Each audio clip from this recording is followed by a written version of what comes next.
this, he brings them into this union of love. So this intimacy that really only belongs between a husband and wife, or between someone who you truly are intimate with. And so, there's a huge difference between knowing someone and really knowing someone.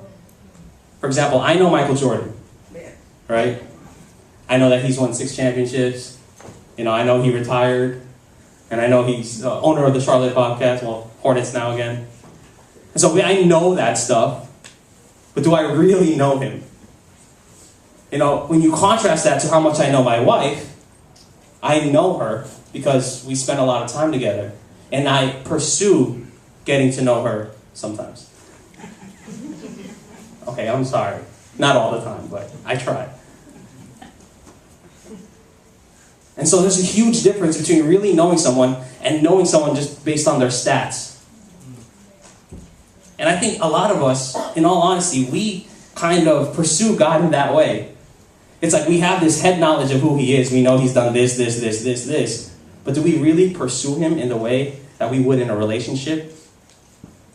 Do we really ask to really get to know him and suffer for him just like you would suffer for your wife sometimes? And husbands too, you do the same. Remember, wives, you do the same for your husbands. The way you would suffer for your children, you sacrifice so much because you want them to know that you love them. The same way, do you do that for God? Or is he just this head knowledge God? That you know his stats, you know what he did in Exodus, and that was pretty cool. But do you pursue him like you would in a relationship? This next phrase, he says not only does Paul bring knowing him up, but he talks about the power of his resurrection. And when you think about the power of his resurrection and the justifying work that it's done in order for us to be able to be reconciled with him, this is how Jesus demonstrates his ultimate power. This is how Jesus demonstrated it through his resurrection. It was through his resurrection that he proved he had power over death, that he proved he had power over sin, that he proved he had power over the demonic powers that tried to keep him dead. He proved that he can conquer the grave. It was through his resurrection, and it was through his resurrection that he completed the justification work that he's done in our lives so that we can be reconciled with God. It's an amazing thing. I was just this Wednesday, we were talking about it. We were talking about the roller coaster of emotions the disciples must have felt. When you think about the things that they went through. Here they were just normal fishermen, just casting the net out, catching fish, getting tilapia or whatever they want. And they're catching fish, and then this man, Jesus, comes to them. And he says, "Follow me." And at that point, they just start following him. And for the next couple of years, they see him do amazing things. He heals the blind. He heals sick people. He's fed multitudes. He teaches in such an eloquent way. He's even raised people from the dead. And so in their minds, they're like, wow, this is amazing. This is the Messiah that we've been waiting for. And then, out of nowhere, they torture him, and he's dead. And so you can imagine all that hope that was built up. It's like, oh, it's about the climax, and then all of a sudden it's like, it's gone. What happened? Jesus is dead. And for 3 days, they thought about this. It's like, did we really just waste 3 years of our life following this guy, seeing amazing things, and realizing that nothing happens of it? And so I can just imagine now, here's the tomb, and here's Jesus' body, just lifeless. His skin is just pale. His body is cold. It's just meat sitting there. Heart's not moving. And then day 3 comes, and then this is how I imagine it. Just all of a sudden, his heart just starts beating again. And then the warmth in his body comes back, and then all of a sudden, his color comes back. And he just opens his eyes. He just stands up. He takes off the garments that were wrapped around, he was wrapped around. And he just gets up, and he's alive, just like that. He's alive again, and he's conquered the spiritual warfare that was going on. And he's alive, and he starts to walk. And he meets up his disciples. And so he meets his disciples, and Could you imagine just the emotion that they must have felt to see this person that they saw die, this person who they just totally gave up on and started going back to fishing, and to have his resurrected body there and him talking to them about just how amazing our God is. And just to imagine just all the hope that starts to rush back because of that. And the hope that comes because they know and understand that they are serving this resurrected King, this Messiah whom they have been promised. And it's through that truth that they realize, man, this is all worth it. I will serve this person to my death. Many of them did. And so, we need to look at our justification and we need to ask, do we really know Christ the way that these apostles knew him? Do we pursue him the way that they pursued him? Or do we just look at him as like a bunch of statistics? Amazing, he's fed 2,000 people. No, we need to pursue really knowing him. And do we reflect on the power of his resurrection?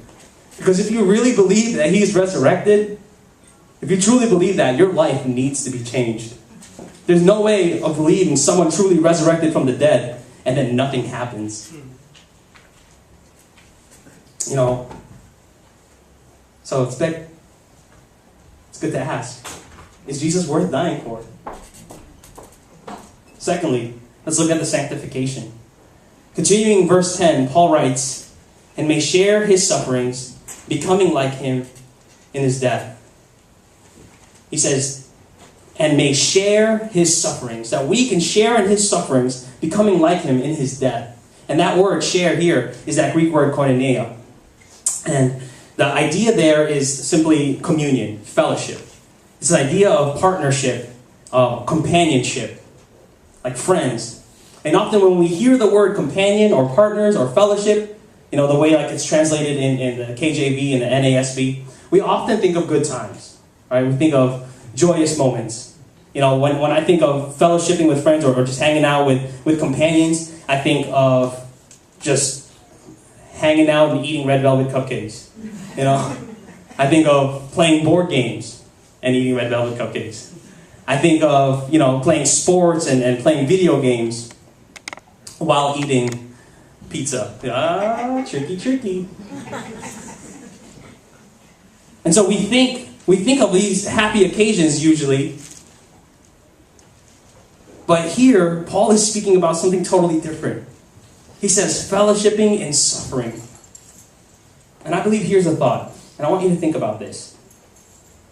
You know, you experience the most vulnerability, the most intimacy, when you and a friend are really going through hardships. When you and a friend are really going through pain. When you and a friend are really going through suffering. You know, I think of, for example, a team, you know, a football team. They go to practice every day, and they work, and they sweat, and they just spend so much of themselves in order to try to win this game on Sunday. And when they win, it's amazing. You know, too bad the Jets never feel that. But when they win, it's just amazing. And I think of the military. You know, I think of the military, and they go through boot camp, they go to war with each other, they see their friends die, and they experience that type of suffering. And they leave there and they call themselves a band of brothers. They build a brotherhood because of the struggles that they face together. And I think even in our family of this church right here, I think of the countless tragedies that we face. You know, I think of all the struggles that individuals in our church face, and yet that what that does is just, it brings our family together. And it brings us to this point of intimacy where we really know each other and we really know where we're at. And we help each other through those situations, and it builds bonds that can never be broken. You know, I think of even just the young guys and the struggles that they dealt with last year, and yet it brought them to such close-knit brotherhood. And it's unbelievable, really. And so when you think of just those things, you begin to understand what Paul is really talking about here. He understood that when you deal with suffering for the sake of Christ, you feel that intimacy with him. You feel that as though he comes next to you and he becomes your companion through that suffering, through that hardship, through that pain. And you remember that Jesus Christ went through similar hardships just like you did. And I imagine Jesus Christ with his hands bound and he's tied down and they're just whipping him with rods. And I think if he can suffer for me, when I go through similar things like that in my life, I can remember that he's done that for me. When I think of how he was whipped with the cat of nine tails, just ripping his flesh apart and just tearing his